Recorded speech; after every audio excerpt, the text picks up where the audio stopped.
作为勇者来说，一般拥有一两个逆天的家户是一件很正常的事情。但你见没见识过属性面板上密密麻麻全是家户的平民？这部高富士棋里便是这样一个存在。要问他为什么会这么的逆天，这件事还得从不久前说起。受到异世界召唤的天选之人，首先会来到世界的夹缝，在被转魂女神赋予一项特殊的家户后，最终才会被传送到异世界。但是面对眼前这个刚召唤过来的男人，就连阅人无数的转魂女神都不禁的惊讶道：“你刚才不是才来过这里吗？”的确如此，早在10分钟之前，七里与同班同学便已来过了这里，并从转魂女神那里得到了家户。随后众人便被集体召唤到了名为海根的王国。按理说接下来应该就是作为勇者的他们与魔王战斗的故事了。然而让所有人没想到的是，仅仅在来到这个世界几分钟之后，七里脚下便突然出现了一道法阵。还没等众人反应过来发生了什么，其中一名勇者便消失在了光芒之中。当七里回过神的时候，已经再次回到了最初的起点。虽然他很想知道是什么原因导致的，但是这种情况就连转魂女神都是头一次见到。不过既然再次回到了这里，那么也就是说应该有其他人对七里进行了召唤。虽然之前已经赋予过一次家户了，但是按照规则，女神还是赋予了七里另外一项特殊的家户。就在他还在为此而吐槽时，突然他的视野被一道闪光所包围。当他再次糊过神的时候，已经被传送到了一个新的世界。只不过这次召唤他的人显然有点不大正常，一落地便将他捆绑了起来，并表示要用七里的身体进行实验。虽然他尝试过挣脱对方的束缚，但是七里惊讶地发现自己身体的一部分竟无法动弹。看到这里，怪博士也一脸满意地说道：“太阳，你的束缚魔眼还蛮有用的。”此时七里才发现其中一名士兵的眼睛有点不大正常。然而就在他还在为此而思考时，怪博士突然开口说道：“从异世界召唤过来的人无一例外全部是魔眼的持有者，无论是身后的两人还是你皆是如此，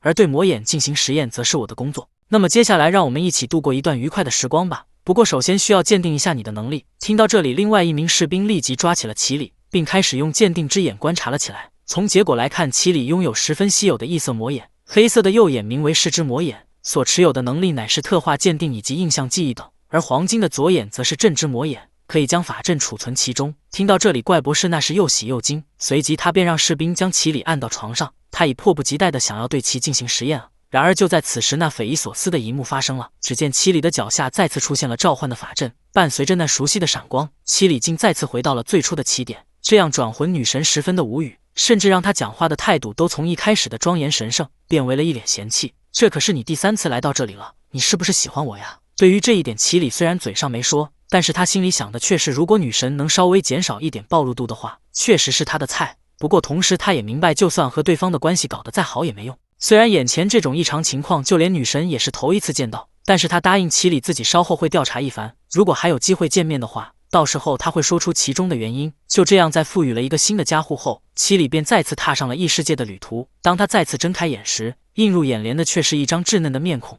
看样这次召唤他的人是一位非常可爱的小姐姐。通过她的表情，七里感觉自己这次应该是抽到上签了，因为对方不仅是个美女，而且还是个精灵。然而就在他还在为此而幻想时，精灵老师突然开口说道：“利迪大人果然是个天才，没想到初次的召唤仪式便召唤出了人形的魔物吸血鬼，那尖尖的獠牙便是特征。”听到这里，七里那是立即就对此吐槽了起来，这可给一旁的两人吓得不轻，因为能说话的吸血鬼一般位阶都不会低于男爵级，外加上他拥有自己的名字这一点，看来也许是伯爵级也说不定。然而就在两人还在为此而兴奋时，传送的法阵竟再次出现在了七里的脚下，伴随着强光的闪过，场景已切换到了女神那边。虽然他还没有查出具体的原因，但是却已经找到了可以阻止被再次召唤的方法，那便是与召唤者签下契约，如此一来的话便可以将灵魂固定下来。听到这里，七里便感觉这种方法的确可行，毕竟还不知道反复召唤什么时候会停止，最终被传送到一个十分残酷的世界也是有可能的事情，所以与其坐以待毙，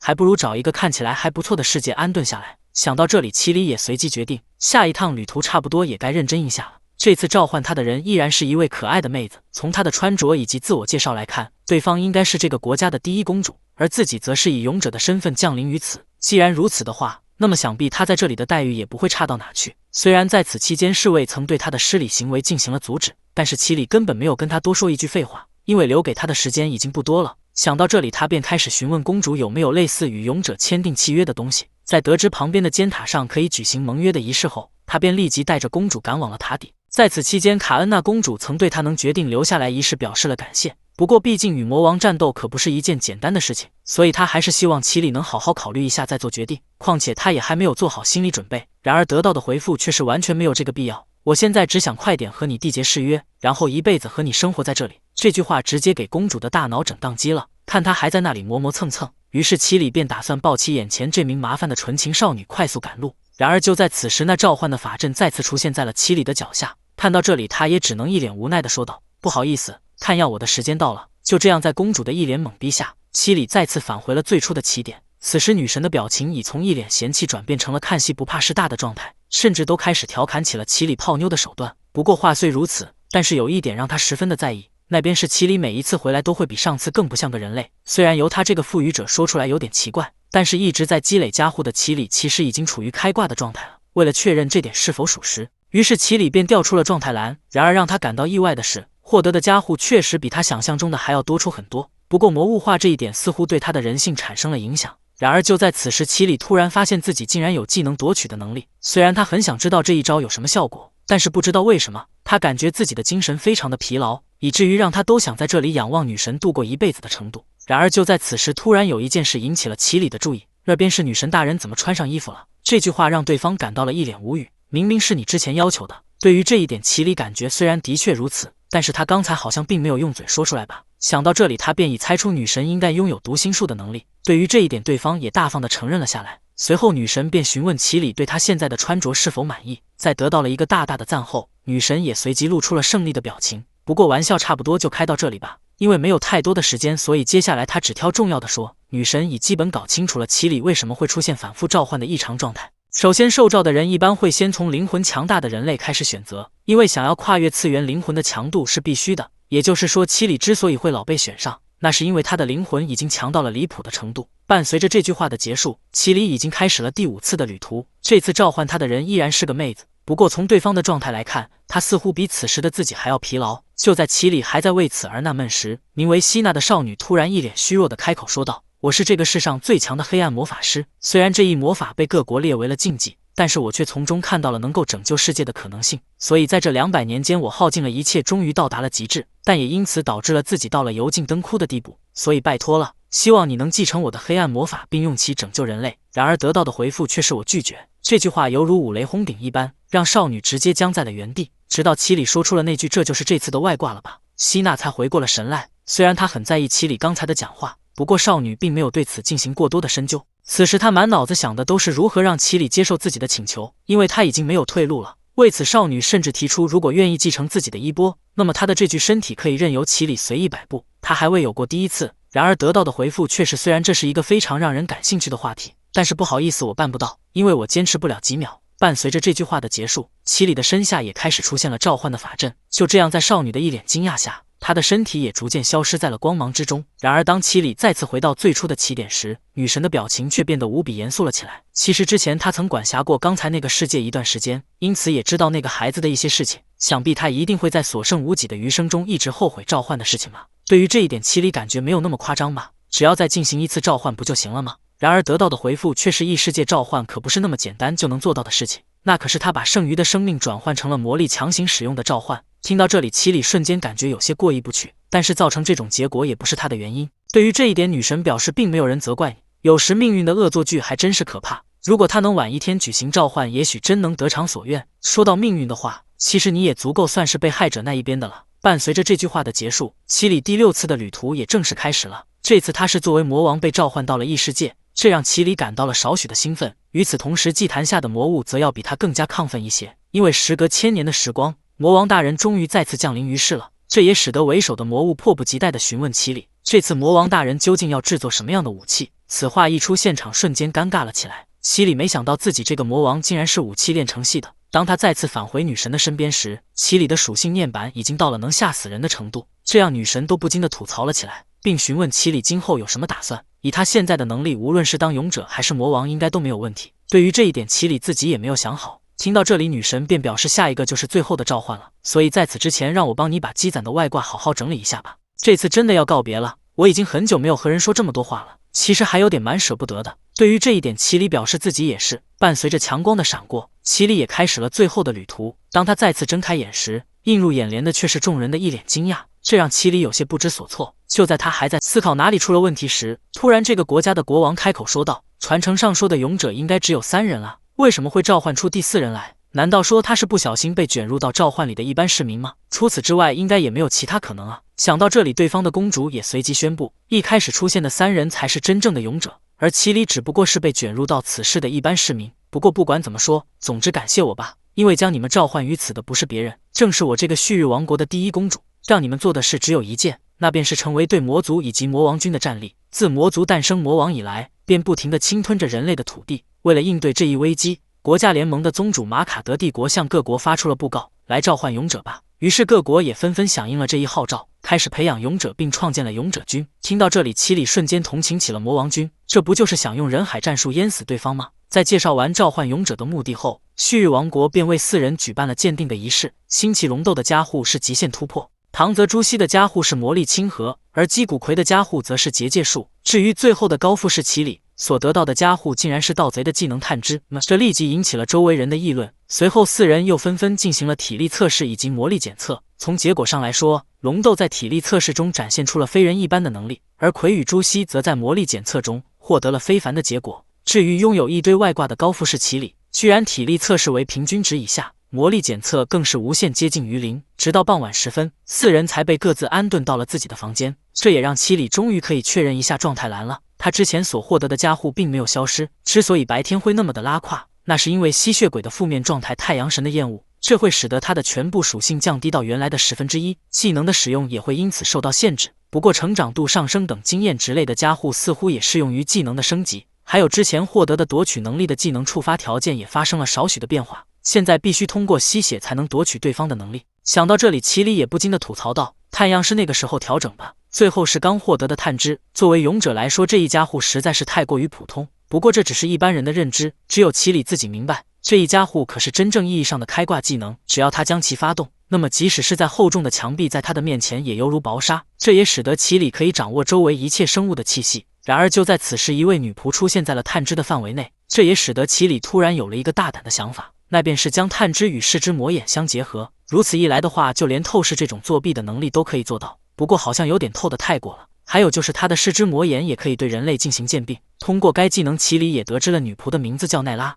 为了搞清楚自己的各项加护都有什么能力，于是齐里便在不发出声响的前提下，开始尝试起了不同的技能。就这样一夜过后，第二天的一早，齐里他们便被叫到了训练场上，而旭日王国的骑士团长伊加纳以撒则早已等在了这里。他表示从今天起4人的体力训练将会由自己负责，平时可以称呼他为伊加纳或者团长都行。在介绍完自己后，骑士团长便开始了训练。指导3名勇者的是骑士团长的直属卫队战鹰女团，而七里那边则是由伊加纳亲自训练，只不过指导的内容却是俯卧撑，而且还义正言辞地表示你小子得先从基础开始训练。气得齐里在心中直呼训练个屁，要知道老子可是一身的外挂，只不过白天弱了一点点而已，做30个俯卧撑已经很厉害了好不好？要知道昨天我可是试了一晚上的技能，本来就睡眠不足，外加上还有这该死的太阳，简直是要了我这个吸血鬼的老命了。然而就在齐里还在为此而装死时，突然一个熟悉的声音传入了众人的耳中。听到这里，骑士团长立即对其询问道，不知公主大人来训练场有何贵干？然而得到的回复却是本公主可是亲自来参观了，还不赶紧跪谢。对于这一点，骑士团长则直接选择了无视，因为训练之后有公主亲自执教的讲座，所以齐里决定在此之前利用鉴定摸一下对方的底。在看完第一公主的相关信息后，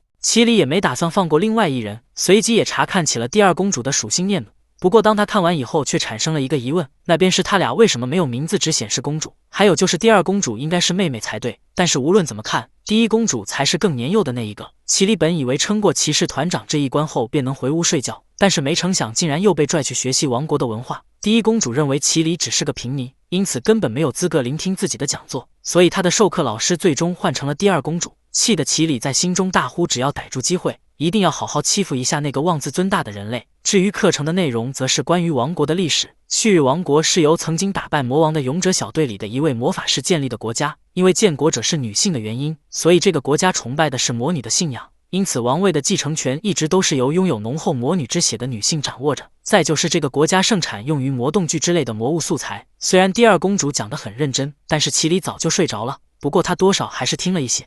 也就是说，这个旭日王国是以女性为中心的国家，怪不得骑士团长会是女性。看她有些疑惑，于是第二公主便询问她有什么要提问的地方吗？对于这一点，齐里表示自己想知道关于魔动具的事情。听到这里，第二公主也随即回道：魔动具指的是凭借使用者的魔力活动的道具，你手中的钢笔正是此类物品。还有其他问题吗？对于这一点，齐里表示了肯定，随后便开始询问起了第二公主的名字。然而得到的回复却是我并没有名字，非说不可的话，第二公主便是我的名字。王族的女儿在获得女王继承权的同时，便会被剥夺迄今为止的名字。这句话虽然让齐里有些在意，不过他并没有过多的深究。在之后的课程中，齐里又打了好几次的瞌睡，但是第二公主不仅没有丝毫的生气，而且还一直保持着一成不变的微笑，和那位妄自尊大的公主形成了鲜明的对比，甚至让齐里感觉眼前之人才是公主真正应该有的风度。不过同时他也能从对方的身上感觉出一股违和感。伴随着太阳的落山，终于迎来了黑夜的降临。此时齐里已从太阳神的厌恶中解放了出来，属于吸血鬼的时间到了。昨天晚上齐里已尝试了各种技能，并将它们全部熟练地掌握了，而今天晚上要尝试的则是另外一件事，那便是他的镇之魔眼。虽然这个能力可以将法阵存储于眼睛中，并随时可以调取使用，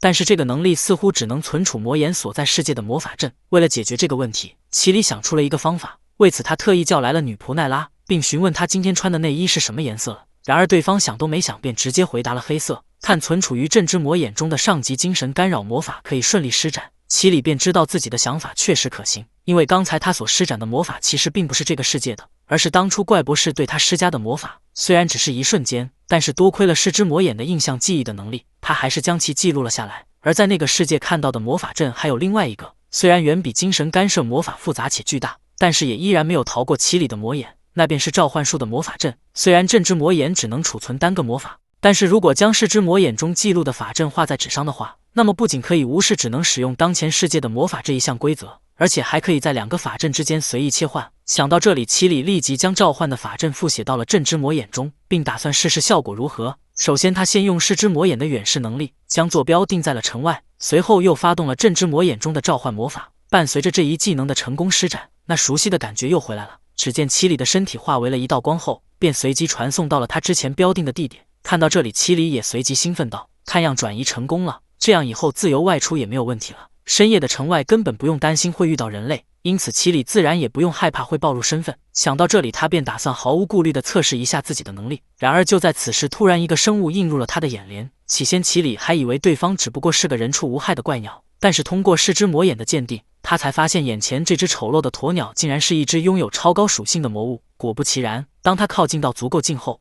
便卸下了伪装，宽始露出了獠牙。然而让他没想到的是，齐里那边早有准备。通过近距离的观察，齐里也发现眼前这只名为克鸠的魔物正是这个国家特产的素材。没想到他们平时狩猎的对象竟然会是这样的玩意。就在齐里还在与魔物战斗时，另外一边的王城之内，骑士团长伊加纳在巡视期间，偶然间碰到了第二公主，却让他有些惊讶，于是便立即对其询问道：第二公主大人，你为什么一个护卫都没带，独自在深夜的王宫里走动？难道说发生了什么事情了吗？然而得到的回复却是骑士团长伊加奈以撒，我有话想单独和你说，是关于齐里大人的事情。今天他曾询问起了魔动具的相关情报，难道在训练的时候没有给他使用吗？对于这一点，骑士团长表示的确如此。目前齐里的训练课程只有一些基础的肌肉锻炼。这句话立即引起了第二公主的不满。要知道，凭借自身的魔力或体术便能与魔物战斗的人只有一小部分，其他的勇者暂且不论，齐里大人可是被卷入到召唤里的普通人。要是再不使用魔动具的话，恐怕在他踏出王城后便会直接丢掉损鹰。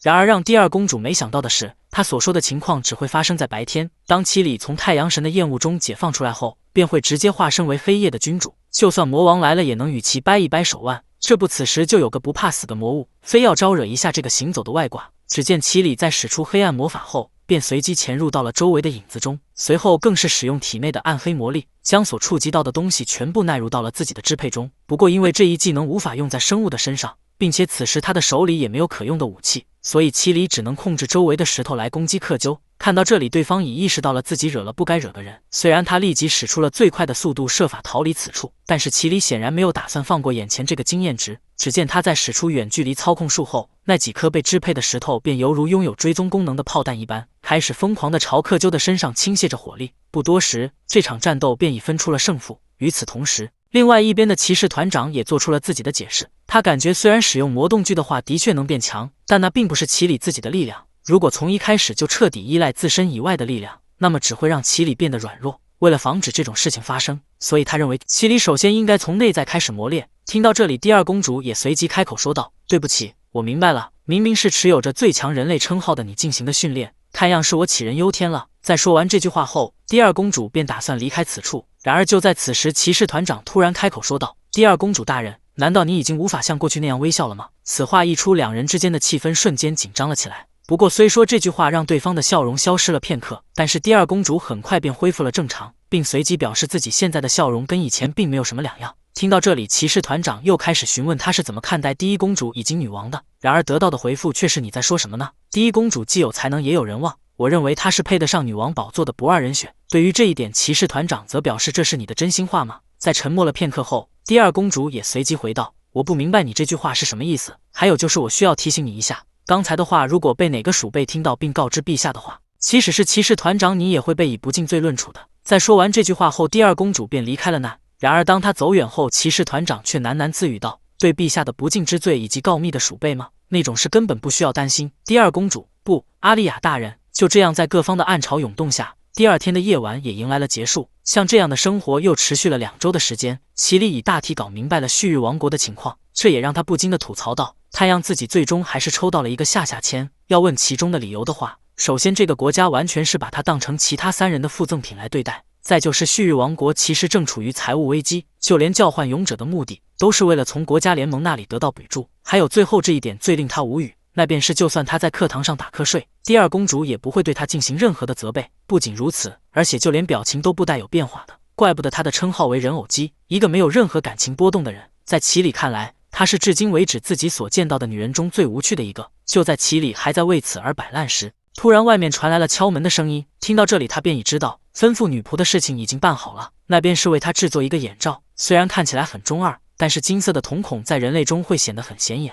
所以他才会想用眼罩将其遮盖起来。然而就在此时，女仆突然询问齐里，感觉阿丽亚大人的讲座怎么样？这句话让齐里感到了一脸问号。此时女仆也反应了过来，于是急忙改口为第二公主的讲座。听到这里，齐里便已猜出阿丽亚是第二公主被剥夺之前的名字。本着八卦的原则，齐里再次对女仆使出了上级精神干涉魔法，并开始打听起了第二公主的故事。据女仆的描述，旭日王国是以女性为中心的国家，而王位的继承则是由女王的女儿来延续。但是因为现任女王一直没有诞下继承人，所以19年前在她的特许下，国王纳了妾室，并顺利地诞下了女儿。随后更是为她取了阿丽亚这个名字，其含义为继承王位者的意思。而阿丽亚也没有辜负众人的期望，她生来便是一个天才。虽然她的魔力属于偏弱的类型，但是却能以极短的时间将交给她的东西全部吸收。为了对得起被赋予的名字，她每天都在竭尽全力努力着。而这种情况在7年后的某天发生了改变，那便是现任女王的嫡女阿曼达的出生。在那一个瞬间，她便已不再是第一公主了，而是成为了不需要的人。至今为止的一切努力都化为了泡影，就连阿丽亚这个名字也被剥夺了，如同悲剧的主人公一般，对这个国家以及自己的未来感到了绝望，因此失去了所有的感情，变成了一个悲哀的提线木偶。也许从前的自己会对他产生怜悯，并将其救出火海，但是也不知道是不是因为变成了吸血鬼，或者穿越了太多次的世界。此时七里作为人类的情感已经越来越稀薄了，取而代之的则是魔物的原始冲动以及冷血无情。不过话虽如此，但是对于有些事他还是有些兴趣的，那便是今天的人偶姬有些不太一样。他竟然轻轻地叹了一口气，虽然这一点让七里有些意外，不过他也没有当回事，因为他感觉刚才那个只是偶然事件，毕竟无论自己是否有认真上课，第二公主这个人偶都不会生气。然而话音刚落，那更大的叹息声便传入了他的耳中，这让七里惊讶不已，毕竟这次对方表现得很露。然而就在此时，第二公主突然询问七里，是不知道27这个数字是什么意思，是直到目前为止叫醒你的次数。七里，你应该更加努力些才对。听到这里，高富士七里也不禁的在心中喃喃自语道，人偶姬今天怎么有点不太正常啊，竟然一改往日的样子开始说教了起来。然而就在他还在为此而纳闷时，第二公主突然再次开口说道，身为勇者却被周围的所有人看扁，并被当成了傻瓜，难道你对于现状没有任何的不满吗？明明只要肯努力便会摆脱这一困境，而你却选择了不闻不问。对于这一点，齐里则表示自己本来就不是正规的勇者，也不是像你一样的天才。也许看上去我像是在偷懒，但是其实我也在拼尽全力努力着。听到这里，第二公主也随即回道：是吗？既然如此的话，那么我们就稍微变更一下原定的课程吧，来一场愉快的特别授课。随后，第二公主便将齐里带到了一处隐秘的建筑，并顺手将门反锁了起来。随后更是对齐里暗示道，这间房间的墙壁上被施加了隔音的魔法，因此从外面根本无法得知内部的情况。伴随着这句话的结束，第二公主突然发出了一声大叫。虽然这一点让齐里吓了一跳，不过同时她也注意到了周围的墙壁，正如第二公主所说的一样，冰波确实被其吸收了。看到这里，齐里也随即在心中吐槽道，孤男寡女共处一间隔音的密室，这种情况是不是有点不太妙？然而就在她还在为自己的贞操担心时，第二公主突然开口说道，真是烦死了，亏我还在那里一直温柔地指导你，但是你却总给我在那搞东搞西，看样不给你来点真格的，你是真不知道自己现在的处境到底有多么的危险。我们这里不养无能的蛀虫，女王陛下可是这么对骑士团长说的，你知不知道以你现在的能力被逐出去的话，可是会死的。所以说，伴随着这句话的结束，第二公主突然对齐里发起了攻击，这让她有点始料未及。齐里没想到对方竟然跟她来真的，原来把自己带到隔音的密室是为了实施暴力的指导，这哪里是什么人偶啊，分明就是一个活脱脱的社会大姐。然而就在此时，第二公主再次开口说道，你不觉得你现在很难看吗？明明是个勇者，却无法应对一名弱女子的攻击，除了抱头鼠穿外什么也做不了。听到这里，齐里也不禁的在心中吐槽道，你算哪门子的弱女子啊，如果自己没有外挂，估计早就躺地上。而另外一边的第二公主则仍在疯狂的输出，她表示虽然有不少人反对我没带护卫便与你单独进入训练场，但是大家都觉得对付你即使只有我一个人也完全足够，所以并没有人出来阻拦，也就是说大家都把你当成了垃圾。难道你对这样的现状满足吗？明明还什么都没有去努力，明明都没有像我一样被束缚着，明明只是个普通人而已，就不要一直摆出那副调子了。听到这里，齐里也总算是明白了为什么第二公主会这么的生气，以及为什么她的情绪会突然暴走。其实她现在正在发泄的是长久以来一直积蓄在内心的愤怒，而此时则正在通过自己将其发泄出来。看样眼前这个女人也不是那么的无聊吗？想到这里，齐里也不禁的发出了狂笑。与此同时，她的身影也消失在了阴影之中。就在第二公主还在为此而一头雾水时，那狂笑的声音却再次传入到了她的耳中。此时第二公主才发现齐里已不知道什么时候绕到了她的身后，这让第二公主感到了不寒而栗。随即她便询问齐里刚才做了什么，然而得到的回复却是你不需要知道。不过没想到还真是完全被你给骗了，说是已经屈服了，到头来只不过是演技罢了。我眼中的那份愤怒以及嫉妒，还有那来自于内心的原始冲动，才是你真正的模样。一个没有任何感情的人偶公主吗？还真是杰作呀！这是多么强大且罪恶的精神，以至于让我都对你开始中意了起来。旭日王国的第二公主，不，阿丽亚。这句话让第二公主感到了吃惊，她不解齐里为什么会知道那个名字，感到有些害怕的她只能虚张声势地表示离我远点，要不我就叫护卫了。然而得到的回复却是这间房间不是完全隔音吗？我还真是好奇你要拿什么叫。虽然以前齐里感觉眼前这人是召唤他的女人中最没有魅力的一个，但是现在他的想法发生了改变。此时他感觉阿丽亚是他遇到的女人中最棒的一个。这句话立即让第二公主面红耳赤了起来，而另外一边的齐里则仍在疯狂的输出，看他越说越离谱。于是第二公主也随即表示你不要把我当成傻子。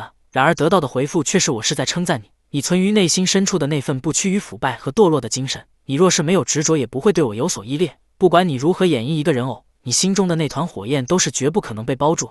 说实话，你很让我吃惊，因为我从没想到你会是一个这么强大的人。听到这里，第二公主也随即表示自己一点也不强，况且就算想变得坚强也已经来不及了，所以我才不想让你跟我一样向命运屈服。对于这一点，齐里表示那是你想多了，我之后也会这副模样。但是我可以告诉你的是，我对生命的追求可是比别人强上100倍，这一点咱俩很像。伴随着这句话的结束，第二公主仿佛在齐里的身上看见了不可名状的东西，这也让她终于意识到了一点，那就是自己之前的担心完全是多余的。不过话虽如此，但是她还是希望齐里以后能别在自己的课上睡觉，因为一个人的独角戏会让她感到寂寞。在得到尽量的承诺后，两人也结束了这次的特别授课。在离开房间之前，第二公主整理了下仪容，并又回到了那副人偶的表情，这一点让齐里感到了有些可惜，并后悔没有多捉弄她一下。然而当房门打开后，两人却听到了敌袭的警报声。与此同时，王城内已是一片狼藉，入侵者虽然只有一个，但是在他的面前，即使是训练有素的王国士兵也根本撑不到一个回合。这绝望的差距甚至让士兵都开始怀疑起了人生，并不禁的喃喃自语道，怎么可能？眼前这个家伙是个怪物吗？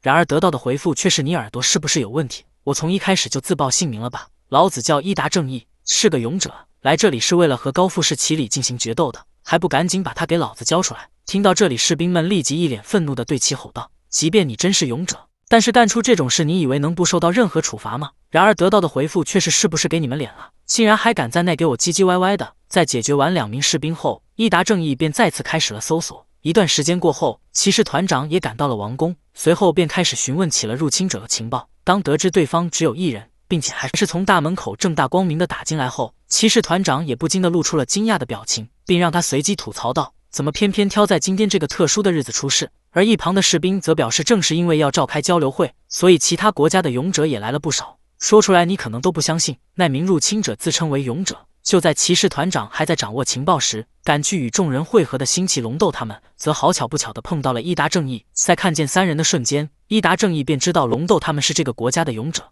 因为他们3人的身上穿着现代的衣服，而对方只有1名男性。按照排除法来算，他应该就是自己要找的高富士奇里。想到这里，伊达正义立即对其发起了攻击，而龙斗也不是毫无反应，毕竟他每一天都在跟战鹰女团进行的训练。不过话虽如此，但是对方的攻击还是让他感到了吃力。就在众人还在为此而惊讶时，一旁的士兵突然大喊道：“大家一定要务必小心，那个人也是勇者。”而此时伊达正义也开口说道：“我可是大老远的来特意见你的，所以让我们来一场堂堂正正的一决胜负吧。”伴随着这句话的结束，伊达正义的攻击也开始越发的凌厉了起来，这让龙斗应对的非常吃力。对方的刀法虽然谈不上精妙，但是也绝不拙劣，就是那种硬怼硬上的类型，给人一种除了要揍你就是要揍死你的印象。对方显然已经强得不像人了，但是既然他也是勇者，那么这份力量肯定是来自于加护的恩赐。虽然还不知道对方的加护是什么，但是这份恩赐又不是只有他一人有。想到这里，龙斗也随即使出了加护限界突破。然而还没等他彻底施展出这一能力，便被伊达正义直接打断，这让在场的所有人无不感到震惊。然而还没等他们从这种状态下恢复过来，伊达正义便已快速切入到了龙斗的身边，并对其表示游戏结束。此时龙斗才反应过来大事不妙，他与避无可避。然而就在这千钧一发之际，众人的耳边突然响起了一个熟悉的声音：“那把剑是古兰茨王国的东西吧？”与这句话同时出现的还有一股强大的威压，这使得伊达正义不得不调转枪口，开始攻击身后之人。然而让他没想到的是，对方仅用一把普通的短剑，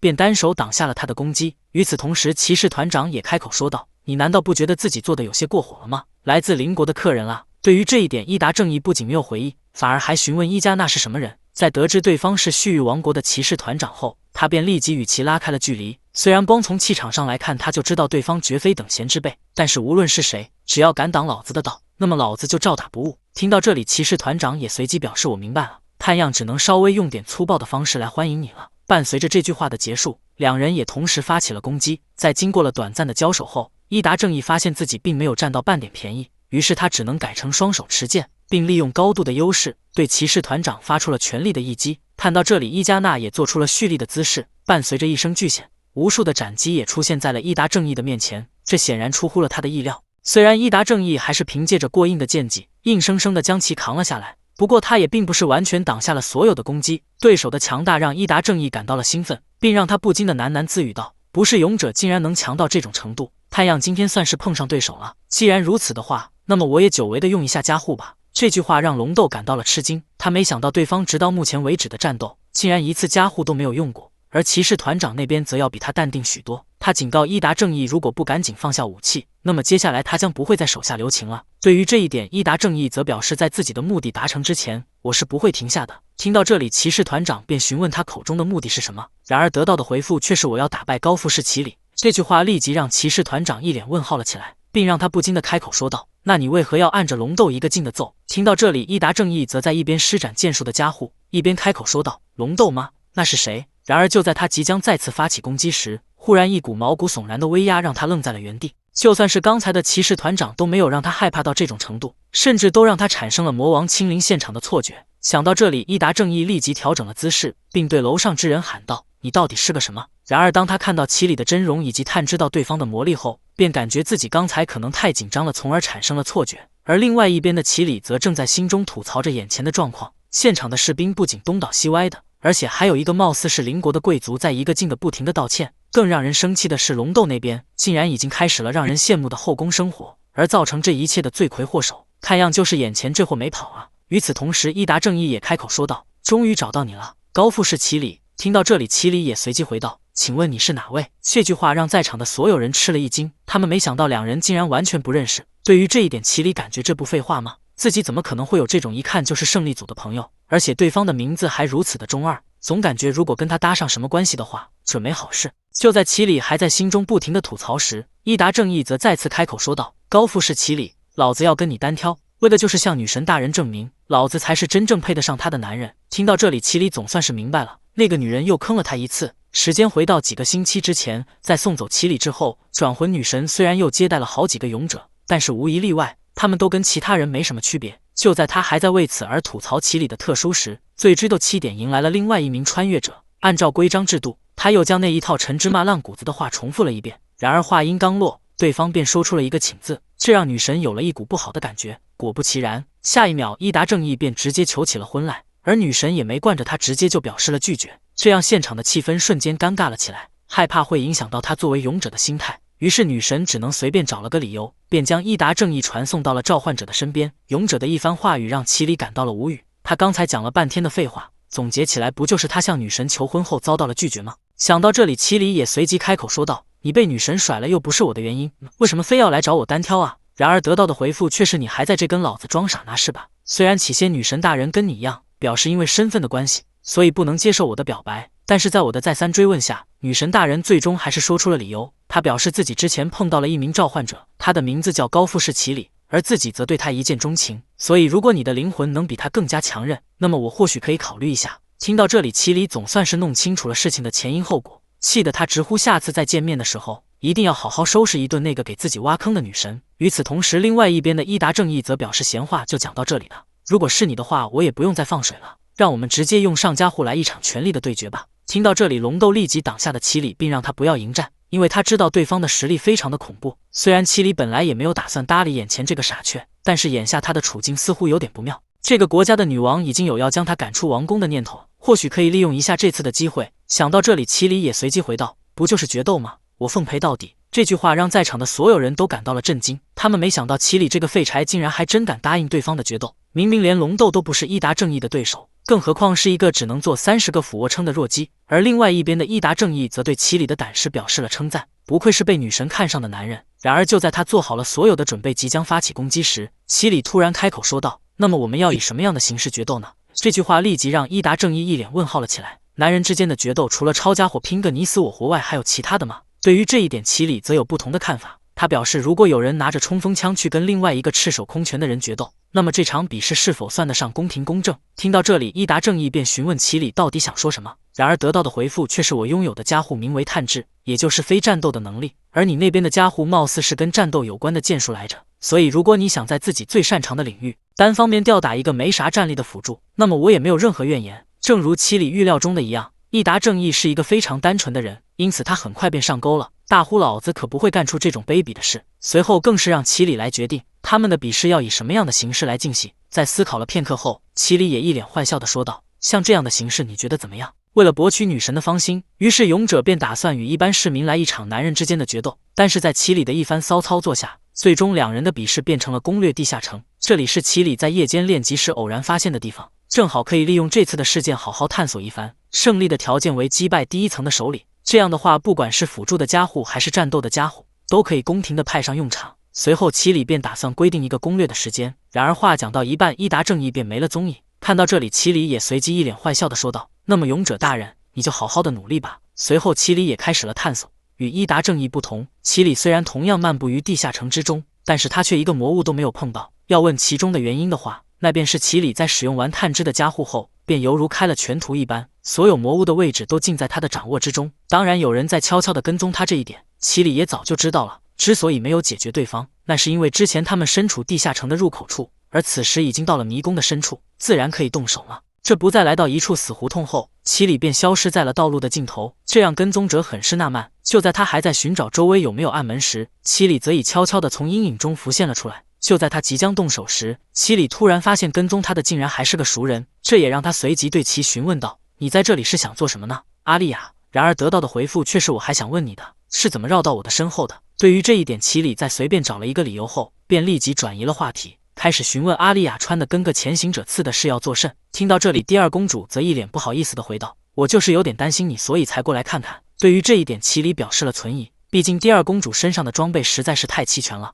不过在得知施内拉为她准备的以后，齐里也开始随机打量了起来。不得不说，女仆的审美还是蛮不错的，只不过功能性有点差强人意。不过自己好像也强不到哪去。好在地下城里不存在昼夜的概念，因此太阳神的厌恶自然也没有生效。此时七里全身的外挂以及属性可是处于100%的状态，这层的魔物其实根本伤不到他半根毫毛。不过为了保险起见，七里还是决定使用魔王的能力制作几件装备。看他一声不吭的便拐到了另外一边，害怕被丢下的第二公主也随即追了过去。然而接下来的一幕却让他立即一脸问号了起来。只见先是七里的衣服向他飞了过来，紧接着则是对方的裤子，最离谱的是连裤衩都没有放过。难道七里想在地下城里放飞自我吗？就在第二公主还在为此而幻想时，七里则缓缓地从阴影中走了出来。与此同时，地下城里也开始回荡起了少女的叫声。听到这里，七里只能一脸无奈地对其询问道：“你在那里鬼叫些什么呢？”此时第二公主才注意到七里的身上竟然还穿着衣服，看她有些一惊一乍，于是七里便让第二公主淡定一些，自己只不过是用探知找到了一些装备并随即换上而已。当然这句话是为了防止暴露自己的能力而特意编造的谎话。其实他身上的这套装备是用炼级时收集到的素材以及使用他的魔王权限制作出来的。看装备已经齐全，于是齐里便打算再次展开探索。然而没成想，此时第二公主却直接给他来了一个飞踹。哪有人会在公主的面前直接脱衣服的？信不信我直接给你定个大不敬之罪？然而没成想，齐里非但没有反省，反而还骚话连篇了起来。就在第二公主还在为此而生气时，一只魔物已悄然接近到了她的身后。看到这里，齐里只能一边跟对方开玩笑，一边偷偷的施展暗魔法针以及投掷术。在黑色丝线的辅助下，魔物还没有反应过来发生了什么，便已被齐里彻底解决。看危机已经解除，于是齐里便表示玩笑就开到这里吧，我还在决斗中呢，所以跟上来吧，公主大人，我会让你见识一下我的战斗方式是什么样子的。随后两人便开始了正式的探索。6个小时之后，经过了疯狂的屠戮，一名勇者终于找到了苦寻已久的楼层首领。而在发现入侵者后，首领也立即对其展开了攻击。看到这里，对方不仅没有退缩，反而还主动冲了过去。在接触的瞬间，首领的所有攻击便被对方一一化解。还没等他反应过来发生了什么，便被其一刀两断。伴随着那猩红鲜血的飞溅，伊达正义也正式赢下了这场比试。不过话虽如此，但是显然他一点也不开心，因为高富士七里在这场决斗中从头到尾都没有出现过。一段时间过后，第二公主已回到了王宫，但是此时她的身上却多出了一些粘稠的液体，这给女仆吓了一跳。在让对方不要声张后，第二公主便前往了浴室。在此期间，女仆曾询问她到底发生了什么，还有齐里大人哪去了。然而得到的回复却是齐里的话，现在应该是在女王陛下那边吧。面对齐里近期的荒唐行为，女王实在是已忍无可忍，这也让她随即对其呵斥道：“不仅私下与他国的勇者进行决斗，而且还输得一败涂地，不知尔等对此番失态有何解释？”然而得到的回复却是并没有，毕竟女王陛下刚才所说的皆是事实，别说打倒楼层首领了，就连领主的房间长什么样她都没有看见。听到这里，气的女王直呼迄今为止朕自认一直对你很宽容，对于你的懒惰和无能都是睁一只眼闭一只眼，但是此番尔等却做出了如此鲁莽之举，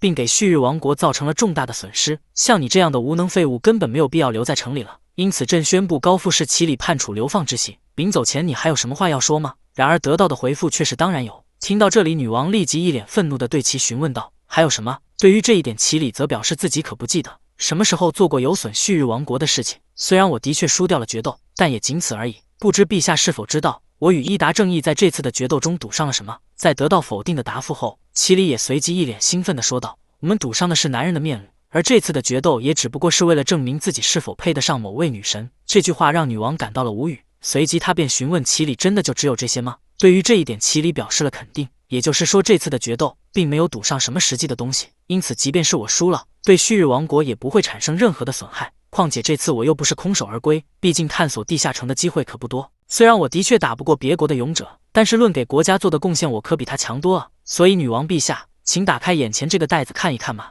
至于里面装的是什么东西，还得从几个小时前说起。虽然七里完全有能力赢下比试，但是这样做的话肯定会暴露自己的身份，在没有彻底掌握这个世界的形势前，这么做无疑会将自己置于危险之中。所以在此之前，他还需要在旭日王国蛰伏一段时间。因此他打算借助这次的比试，进入地下城后，利用自己的探知能力，尽可能多的收集一些值钱的东西送给女王，以确保她还能继续留在旭日王国。七里感觉既然走正道不行，那么就走邪道。是正是邪对于他来说根本无所谓，毕竟人没了，一切就都结束了，所以他的信条是只为自己而活。然而话音刚落，地下城里却突然传出了魔物的惨叫声。听到这里，奇里便知道勇者已经打败了首领，为了避免麻烦，于是他便叫上第二公主赶紧跑路。然而得到的回复却是开完这个宝箱再走也不迟啊。对于这一点，奇里则表示那个不用管，而第二公主却感觉既然已经碰到，那么不拿走里面的宝物多浪费啊。然而话音刚落，第二公主便被宝箱怪吞入了口中。看到这里，奇里只能一脸无奈地对其吐槽道：“所以我才说放着他别管啊。”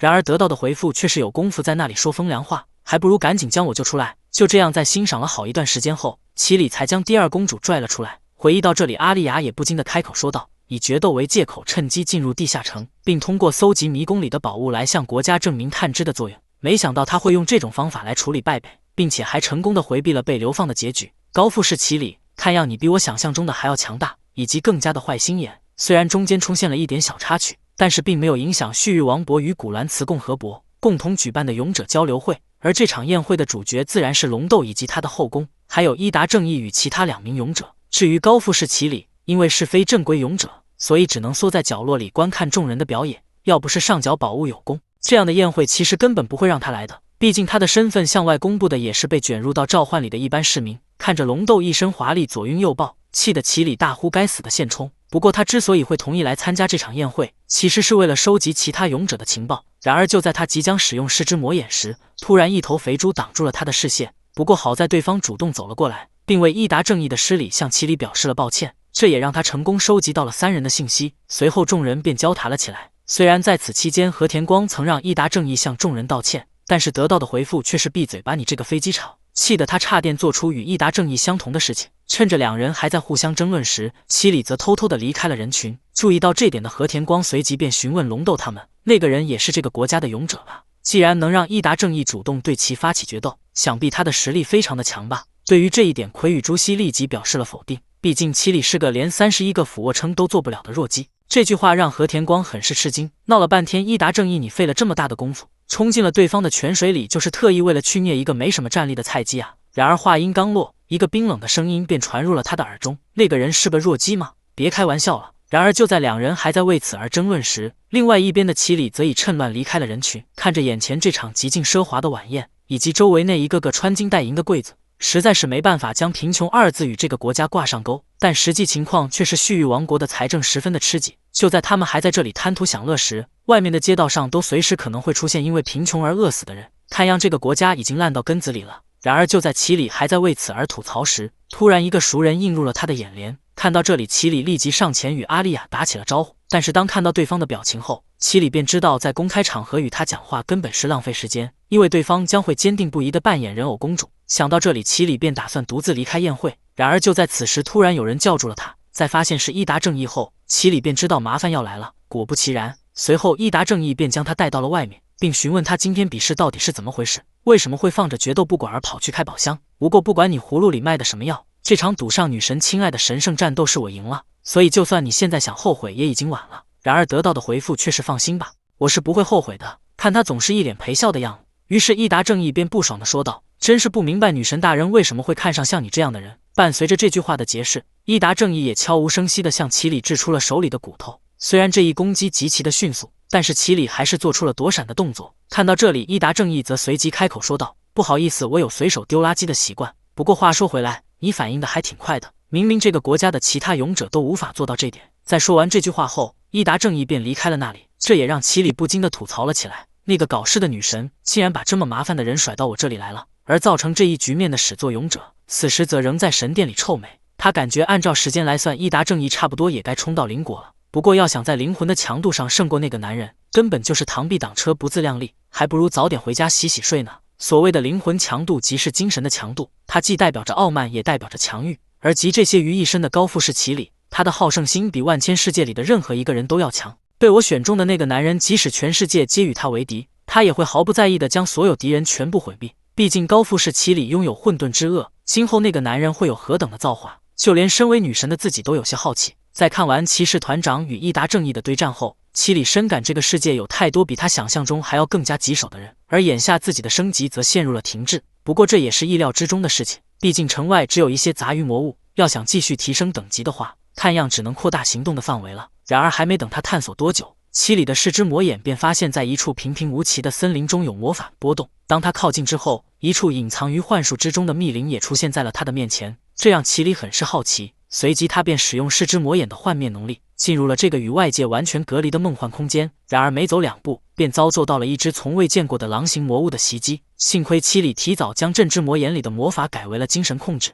这才没让对方偷袭成功。在探索了一段时间后，七里也来到了这处秘境的最深处。这里不仅有一棵雄伟壮丽的参天大树，而且周围的风景也是美轮美奂。不过此时七里显然没有心情欣赏这一美景，因为这里怎么看都像 RPG 游戏里出现的首领房间，一旦踏入的话，还指不定会冒出个什么怪物来。然而就在七里准备跑路时，突然他的耳边传来了低吼的声音。与此同时，七里的视野也开始天旋地转了起来。还没等他反应过来发生了什么，剧烈的疼痛感便开始席卷他的全身。一切发生的实在是太过突然，以至于当七里回过神的时候，自己已经牢牢地嵌进了树里。此时他不仅身受重伤，而且还失去了右手。不过比起这些，此时七里更在意的是他的视之魔眼，明明已经准确地捕捉到了对方的动作，为什么还会出现这一结果？不过当他看完对方的属性后，一切似乎都有了答案。眼前这头名为芬里尔的巨型白狼不仅有着夸张的面板属性，而且还是幻兽系的魔物。就在七里还在那里吐槽对方不应该出现在新手村时，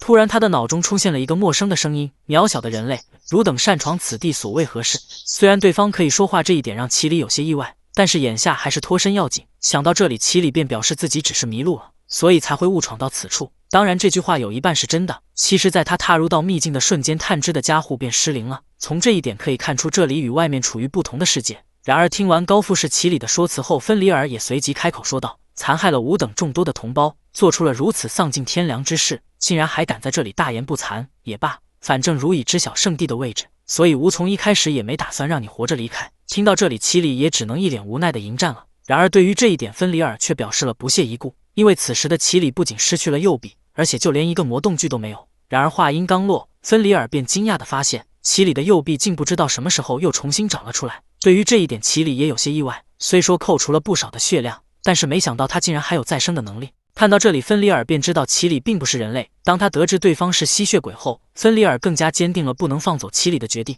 因为刚才已吃过一次亏了，所以这次七里丝毫不敢有任何的懈怠。随即他便使出了最快的速度，躲过了对方的攻击。这一点显然出乎了芬里尔的预料，毕竟他的敏捷要比七里高上3倍之多。但是论反应速度的话，还是七里的视之魔眼技高一筹。在发现这点后，芬里尔也随即切换了攻击的方式。只见随着他的一声咆哮，无数的绒毛也开始朝七里飞去。躲闪不及的他只能使用双臂护住自己的重要部位。然而就在此时，芬里尔却再次对其发起了攻击。若刚才的伤势还没有恢复，所以七里迫不得已只能与对方展开近战。只见他从自己的阴影中掏出了几把短剑，并对其施加了支配的魔法，随后便朝四面八方丢了出去。在七里的控制下，这些短剑很快便对芬里尔形成了包围之势。当他注意到的时候，已经晚了。伴随着七里的一声令下，所有的短剑也开始刺向了芬里尔。但是让七里没想到的是，此时他手里的武器根本无法贯穿芬里尔的皮毛。看到这里，七里便已知道，再这样继续打下去的话，自己毫无疑问会死的。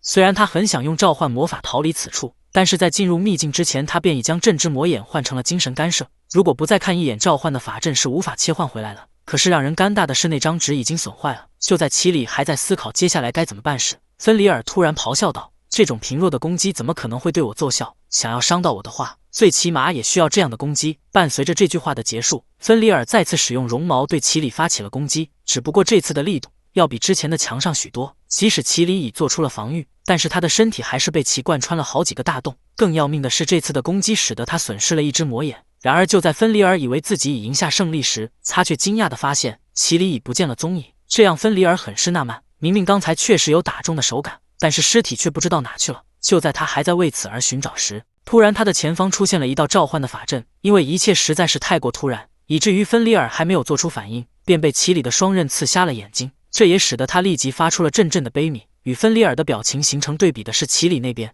只见他不慌不忙地捡起了自己的视之魔眼，并随即开口说道：谁说我手里的玩具无法伤到你的？其实刚才与芬里尔的近战只不过是佯攻而已，他实际的目的是操控短剑，在后方的树干上刻画召唤的法阵。好在千钧一发之际，总算是赶上。不过话虽如此，但是这下也彻底惹怒了对方。此时芬里尔的气场明显与刚才不一样，看样自己已从猎物正式升级为了敌人。面对一只发疯的猛兽，现在与其对战显然不太明智。想到这里，奇里也再次使出了召唤术，将自己传出了秘境。随后他便来到了森林的上空，并随即开始标定起了坐标。然而就在此时，芬里尔却突然从秘境里冲了出来。不过对于这一点，奇里丝毫不慌，在留下了一句拜拜后，他便随即消失在了芬里尔的感知范围内。虽然奇里很想吹嘘这场战斗不分胜负，但是他知道再继续打下去的话，败的人肯定会是自己，所以这次他就坦率地承认是自己输了。虽然这场战斗他被打得很惨，但也因此学习到了不少东西。其一是火力不足，他现在手上的东西都是一些实验时制作的试水武器，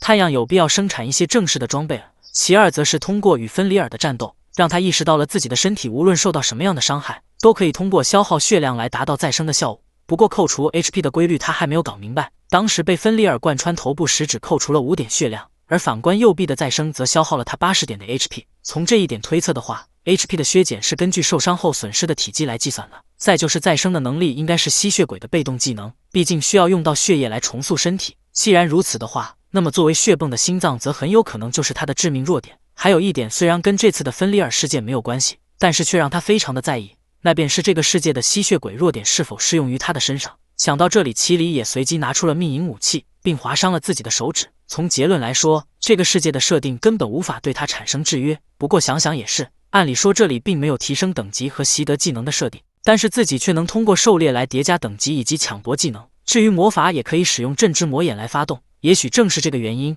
所以这里的测试道具才会无法检测出他的魔力。通过以上的分析，可以确定一点，那便是他的所有技能都可以无视这个世界的法则而运行。又或者说，高富士奇里这个生物本来就是凌驾于世界意志之上的存在。想到这里，奇里突然觉得这种感觉还挺有趣的。在这几个月里，他通过不断的研究以及尝试，已经将所有的外挂全都融会贯通了。其实在掌握了全部的能力后，奇里早已经按耐不住想要在这片大陆上好好试试了。正当这该死的好奇心以及求知欲无处发泄时，却刚好碰到了一个旗鼓相当的强敌，并且还是对方主动挑起的事。既然如此的话，那么就不要怪他手下无情了。想到这里，奇里便打算今天再去那个地方走一遭，这次他势必要亲手了结那头畜生。与此同时，另外一边的芬里尔则仍在守护着这片森林，因为这里乃是他与魔女缔结契约之地，对方为银狼提供安身之死，作为交换，他们则需要依照盟约守护此地，排除威胁。明明几百年间他们都恪尽职守，没有出现过任何问题，但是直到眼前这个男人出现后，一切都变了。看对方竟然还敢踏入圣地，芬里尔也随即对其咆哮道：“汝擅闯圣地后却依然苟活，这一点让吾根本无法接受。但是让吾更加不能接受的是自己的无能，既然连消灭入侵者这种小事都做不好。不过好在你今天主动送上了门来，让我有了一雪前耻的机会。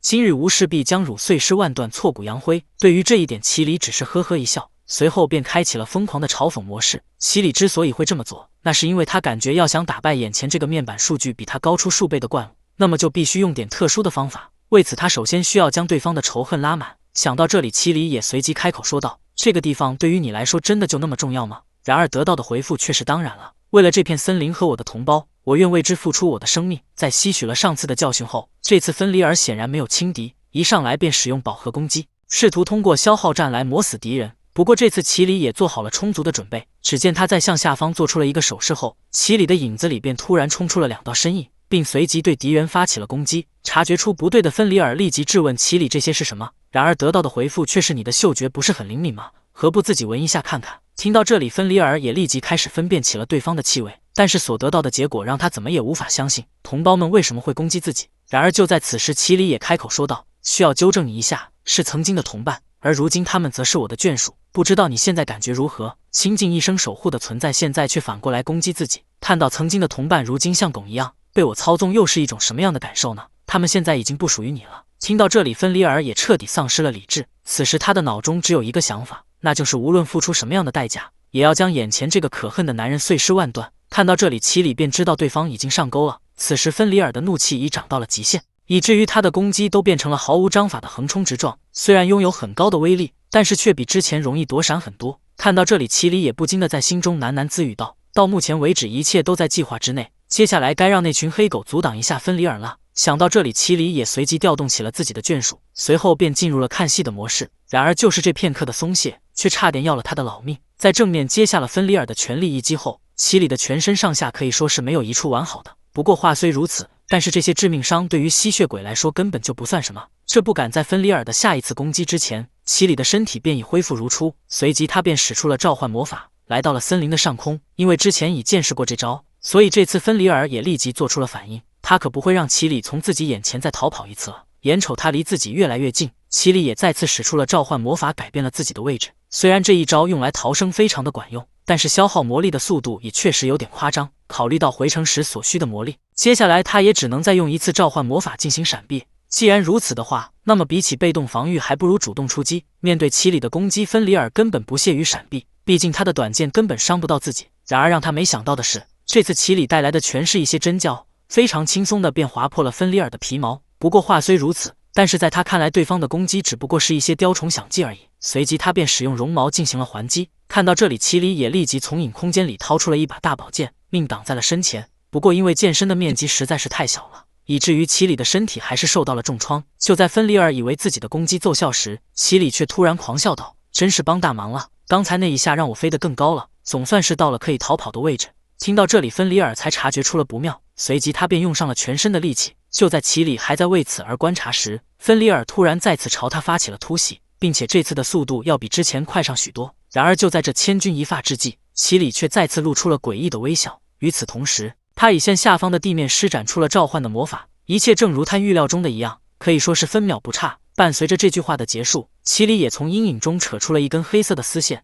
而另外一边的芬里尔则已重新调整了姿势，并以极快的速度朝下方杀来。然而对于这一点，奇里却丝毫不慌。只见伴随着一句束缚吧，格莱普尼尔，周围也突然出现了数道黑色丝线，并且转眼间便转换成了坚硬无比的铁链，将芬里尔牢牢地锁在了空中。虽然他立即尝试挣脱身上的枷锁，但是却发现纹丝不动。看到这里，奇里也随即表示别费力气了，周围300米内的所有树干上都被我缠上了格莱普尼尔，所以即使你拥有再大的力气也没有用。听到这里，芬里尔立即询问奇里是什么时候做出的陷阱，然而得到的回复却是我能自由操控被我支配的物体，即使是味道也可以轻易消除。而之所以没这么做，当然是为了让你的注意力全部放在我的身上，这样的话你就发现不了我操纵的其他东西。其实我从一开始就没有打算逃跑，之所以会特意传到空中，当然是为了把你引诱到陷阱之中。听到这里，气的芬里尔立即再次狂暴了起来，并试图利用绒毛斩断周围的锁链。但是对于这一点，奇里早就料到，当初制作格莱普尼尔的时候便加入了抵抗斩击的属性，